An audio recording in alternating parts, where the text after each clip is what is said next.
Hashem, we're studying the Haggadah because it's 30 days. The holiday of Pesach. Nobody here should buy matzah. I got matzah for you. I got. It's right before that. The paragraph before that. We're going to. Yeah, Maisa. Exactly. We're going to start with the Maisa, the incident. Why are we starting with the Maisa, even though it's right in the middle of the story? Because my brother, we have a celebrity with us for the night. And that is my brother, Rabbi Akiva Hertzfeld, and he is very interested in this paragraph. So therefore, we're going to start with this paragraph of Maisa, and Noam will read us this story. Maisa, yeah. Well, hold on. Let's first read it, and then Akiva is going to tell us. Maisa means a story. Yeah. Doesn't mean a story. What does Maisa mean? Action. What do you think they're just telling a story, but actually the story can be about taking action. Okay, fine. Let's this story that Noam is about to read is going at simple value. The Ritva says it's coming to teach us that even if you're wise or scholarly or brilliant, you have to get engaged. Even though you say, "Oh, I know this story already. I read this book." Not enough. You still have to tell the story on Seder night, on Pesach night. And even the great Tanaim also told a story. Now, this story that Noam is about to read, there is no other source for it. There's no other source for it. There's a similar source. Kobe, we're not put that Chumash back and take a Haggadah, Kobe. Put that back. Go right back, Kobe. Take a Haggadah. Okay, so Maisa. There's a similar story, but first, Noam, you read this story, and then we're going to start to analyze it. Okay, Noam, you have it? Jonathan, you have the place? Okay, Noam, go look where Noam is. It's right after the Manishtana, 2 paragraphs after that. Kobe, take Haggadah, sit next to Arik over here. No, this, Kobe, a Haggadah, it's Pesach. Okay, yeah, one of those, perfect. Sit right next to Noam, and Noam will show you where we are. What? Okay, John, John, bring it over here. My brother will show you a place. Noam, you read. Maaseh Rabbi Elazar. There's an incident with Rabbi Elazar. Go.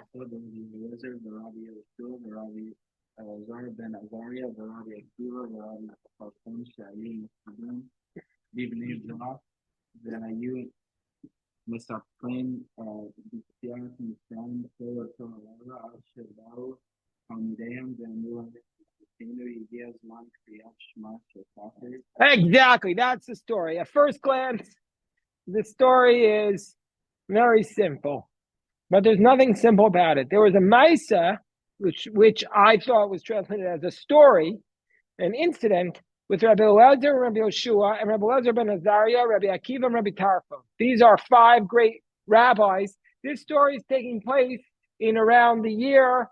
What year is it taking place? This is around the year 160 of the Common Era. 160. Okay, the Bar Kokhba. When was the Bar Kokhba event? Oh, so it's around 135. Okay, thank God my brother's here to correct my mistakes. So Bar Kokhba, I thought Bar Kokhba was 160, but okay, you tell us that it's 135. I'm sure you're right. Yeah. So look up Bar Kokhba revolt. That's when. Then the story we assume is taking place around that time. And they were sitting there, these 5 rabbis, we'll learn more about them, Rabbi Elazar, Rabbi Yeshua, Rabbi Elazar ben Azariah, Rabbi Akiva, and Rabbi Tarfon. They were sitting together, Mesubin. What's Mesubin? They were having a meal in bnei brak. What else do we know about bnei brak? Today we know about bnei brak. There was a missile that hit from Iran yesterday in bnei brak, and everybody responded, here, you need a kippah? Oh, what? No Amazon for you. And everybody responded by dancing. We're doing the Haggadah. Yeah, look it up. Yeah, my neighbor. On Purim. It came. Here, Noam. Ezra, sit right here. Sit right next to Noam. Yeah. And they were telling the Exodus story. They were telling the Exodus story that entire night. Kol Oto Alayla. That entire night. Which night? Well, the assumption most people have had is Pesach night, but it never says it was Pesach. It could have been a different night. The assumption is that it's Pesach night. That's the assumption. Hello, Greg. We're studying the Haggadah now. Take a Haggadah, please. Bakasha. You could also, if anybody that wants, Hamantash, we got plenty of Hamantash left. Greg, here's the Haggadahs. So they were studying the Pesach that entire night. We'll see which night it is, until their students came to them and said to them, our rabbis, the time for reciting the Shema of the morning has arrived. So let's take a deep breath. Take a deep breath and let's analyze this story. First of all, we have my brother, he's not just a brother, he's also a rabbi. He's a rabbi in Maine and he lives in Israel, in Modi'in. Okay, what? Right. Yeah. So what's your insight before we start to go? Yes. So they're discussing Shema, right? They were discussing the story of the Yisrael, and the students come and say,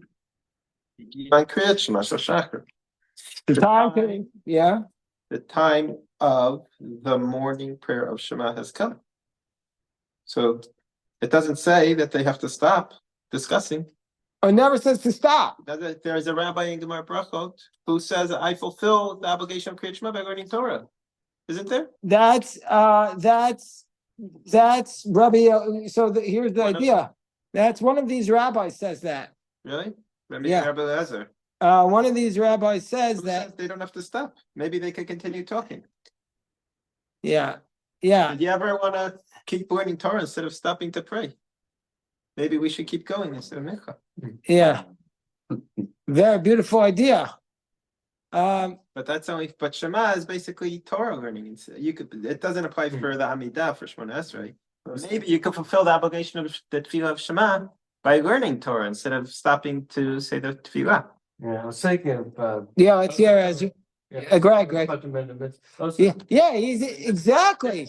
Because I don't think Torah be derisive, but Shema is definitely derisive. Yeah, but the Shema you could fulfill by telling over the Sipur B'Yitzias Mitzrayim.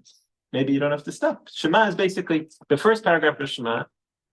Okay, very good point. There's a lot of points here. Another point is this is what. Yeah, John, you were raising your hand. So what? How early? Like an argument of how early you could do this? You could say this. How late? There's also in the morning, right? The assumption is it's the morning Shema, which there are different opinions, but recognition is once you can recognize your friend, then you can Misha Yakir. No, but are you asking which Shema was it they forgot to say? The night Shema? No, it says he didn't say the night Shema. I thought that's what it was. He didn't say the night. Well, it didn't say they didn't say the night Shema. But maybe they should stop. Let me share what the Chasam Sofer says here. Wait till you hear this idea. Wait till you hear this idea from the Chasam Sofer. This is a take-home idea. Put it on your refrigerator. And you have it and save it for life, okay? From the Chasam Sofer. Chasam, wasn't he from Bratislava or something? Hungary? Yeah, Bratislava or whatever. Hungary. Yeah, Chasam Sofer, Pressburg, wasn't he from Pressburg? Look him up. So Chasam Sofer says this story wasn't taking place in Jerusalem, so the temple wasn't standing. And it wasn't taking place in Beitar, which is where they thought the Redeemer was. They thought Bar Kokhba was the Messiah. Where was it taking place? In the exile. In bnei brak. And yet, they still were talking about redemption. That is, they were in exile. Some said that they were in hiding.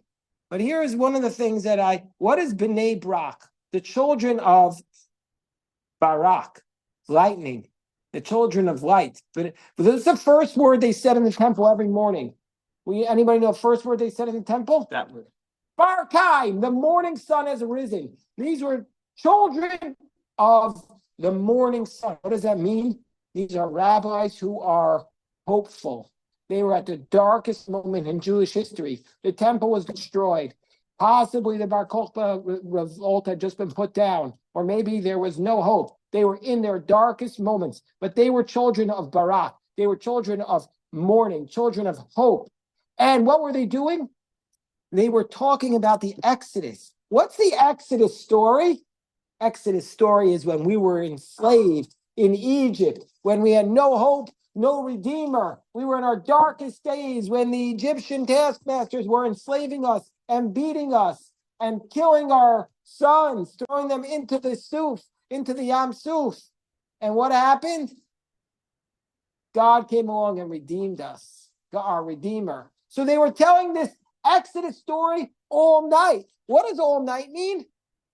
It means they kept telling the story over and over again during their darkest time, all night, until their students came and said, Rabbis, the time of the morning Shema has arisen, until their students came and said, we believe in the redemption. That's what the morning Shema means. It's time. The morning has come. The morning has come. That's the way I think the Chasam Sofer is reading this story. They believed in the redemption. That's what it's about. You're raising your hand, Greg? No, I never heard that drasha. You never heard it? That's a good one. You like it? You like it? Well, what does my brother Akiva say? Never heard that one? He's a scholar. He's an expert in Jewish history. Meaningful. Very meaningful. Very meaningful. Yeah, I'm trying to say this is a message of hope. A message of hope. There's a similar story in a Tosefta. Tosefta is like a parallel source also from the 2nd century. And that's where Rabbi Gamliel and the elders were sitting in the house of Baitus Ben Zunin in Lud. Anybody been to Lud? That's Lud is where a lot of Ethiopian Jews live, Arik. Arik's Ethiopian Jew. And they were studying the Pesach the whole night until the rooster crowed. And then they went to the study hall and to study. Okay, so let me give you some more commentary on this. Any other comments any questions about the story before we do some more commentary on it? Why doesn't it report their response to the students? That's a very good question. You hear his question? You hear Rabbi Akiva's question? How come it doesn't record their response to the students? We don't even know what they responded. Excellent. This is actually one of my favorite stories. Akiva, I'd like you to share when you give this share my interpretation and see how it goes over. See what they say. The Chasam Sofer's interpretation? Yeah, the Chasam Sofer. Of course, it's not mine. I'm saying the one Rabbi Riskin says. What does Rabbi Riskin say? Also that the... Let me hear. What does he say? We'll read it for us. No, I don't have it. Oh, you mean you just read it one time? Yeah, that we're sitting the historical expert. This is a very sad time in history, but they are getting ready to Hold on, right. it's a leader redemption.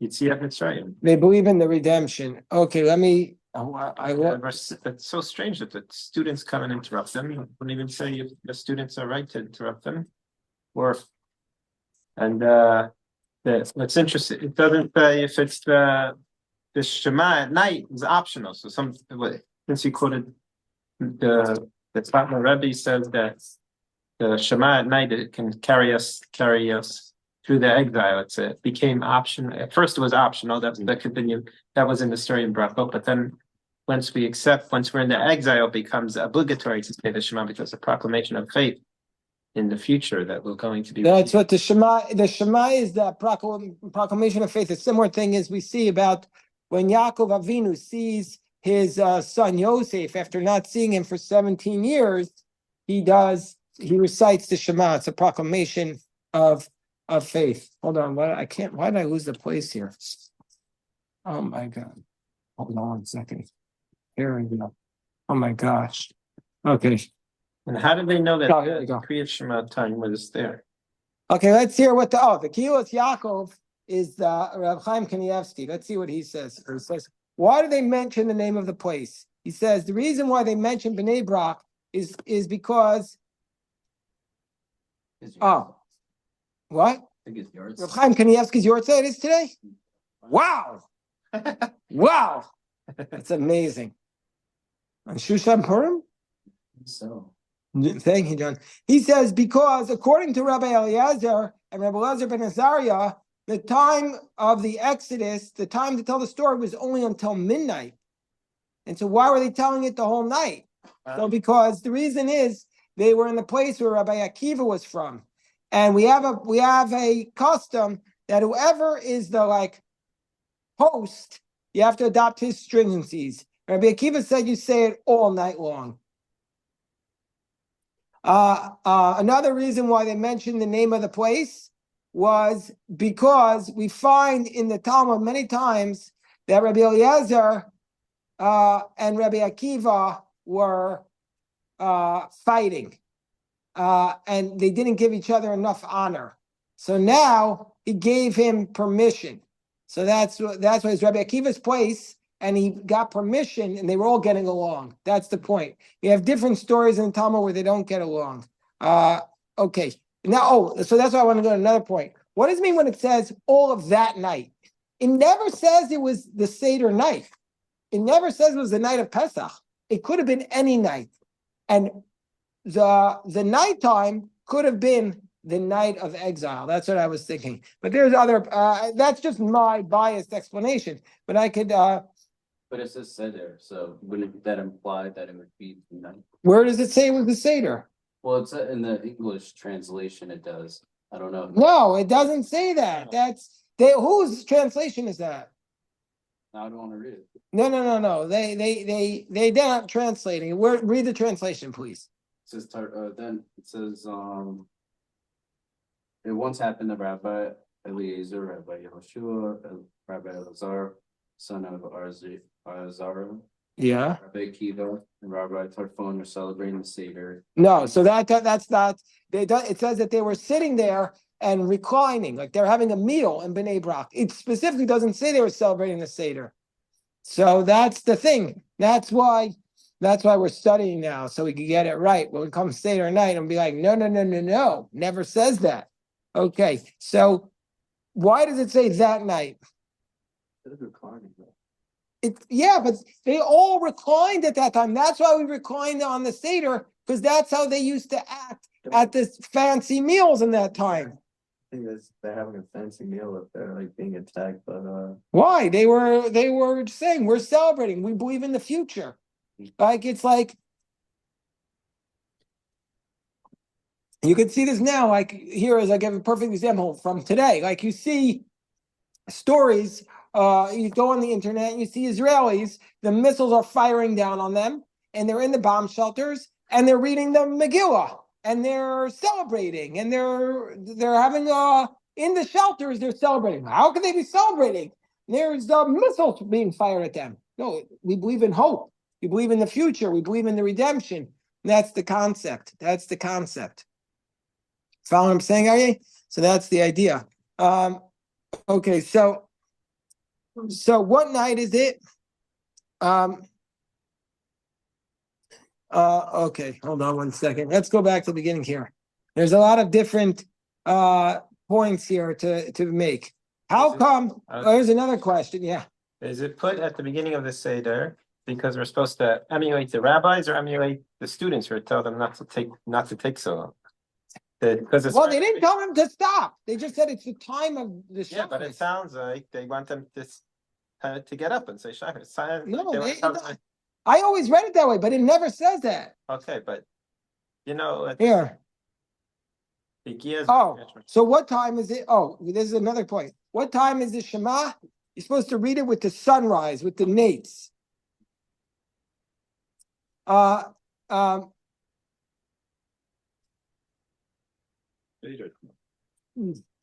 Mordechai and Aviva.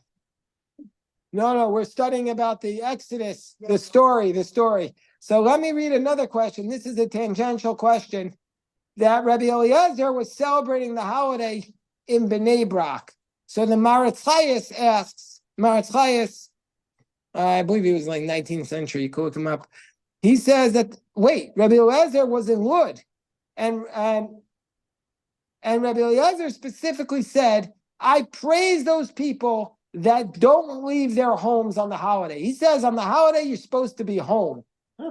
No trips to Mexico or wherever people go for the Seder, Orlando or Miami or North Carolina or the hotels. No, he said you got to stay in your home. And his home was in Lud. So how come he was in bnei brak? So there's a whole bunch of answers to this question. So one answer is because you have to tell it all night, so he wasn't going to be at home anyway. Another question, this is from the Sefer Be'er Miriam, that Rabbi Gamliel and the elders, we find that they were coming once on a ship on Erev Pesach. That's in the Jerusalem Talmud. And we know that they had to travel overseas many times for the communal needs. And it's possible that that's where they landed on sea on that Erev Pesach, and they didn't have time to get home. Seems like a nice answer. Okay. Now, what is bnei brak?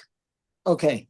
So this is, most of the people interpret bnei brak as the name of a place. One time, I think Aviva might have been with me. Yes. We went to bnei brak and we got the matzah from bnei brak. That was spectacular. But Rabbi Shem Tov, I don't know even that it is. It says Rebbe Shem Tov says, hello there. All right, you guys are gonna get to work tonight? All right. This is my brother Akiva. No, Ryan Eitan. Hello. Okay. Well, who's Rabbi Shem Tov? I don't know who that is. Rabbi Shem Tov, it doesn't say. My brother-in-law said that there was a Rabbi Adam Shem Tov, and that the painting that we have of the Baal Shem Tov is not of Rabbi Yisrael Baal Shem Tov, but the other one. Okay. Okay, but let me read what he says. There's a Shem Tov ibn Shem Tov before the Spanish expulsion. Oh, it's a common name. It says Rabbi Shem Tov explains that Barak is the name of a place, and so therefore they were studying with the two students of that place. What? Well, no. But anyway, this was earlier. This was earlier because the Barbanel challenges it. Yeah, that's the guy from the Spanish expulsion. Yeah, that's it. He got in a lot of trouble. Shem Tov ibn Shem Tov. What did he get in trouble for? I think he might have converted. He converted out? Maybe. I don't want to say bad things on this. There was a controversy with him. So I don't want to. Well, Barbanel challenges him, and he says that Barak means nice utensils, and they were reclining with the beautiful utensils. What? These are different explanations. Okay, we have time for one more little explanation here. Rabbi, I just brought up the Gemara in Sanhedrin that Acharabi Eliezer Elud and Beit Din. Very nice. Now, one more question, one more point. What were they talking about? What were they talking all night about? Do you think they were talking about the commanders? Do you think they were talking about the capital? What were they talking about all night? The Knicks? So they were talking about the verses. They were reading it. Yeah. And where were their wives? This is what. Where were their wives? Women have an obligation to say Kriyat Shema. They were, so the Danya Din Sefer to the Baal of the Pella Yoetz, he says that they were talking about how many times the Torah mentions, it says the Exodus. And they found that the Exodus is mentioned 50 times. Oh. And they didn't understand why until their students came, and that was Rabbi Shimon Bar Yochai, and he said to them that he says that it mentioned 15 times to tell us that the redemption was from Misitra de Yuvla Em Abanim, meaning to say that it's very mystical. I don't know, there's a lot going on here. The Mariel says that if you take the first letter of every one of these Tanayim, you get the numerical value of God's name, 91. So that they were studying mysticism. It was a mystical gathering all night.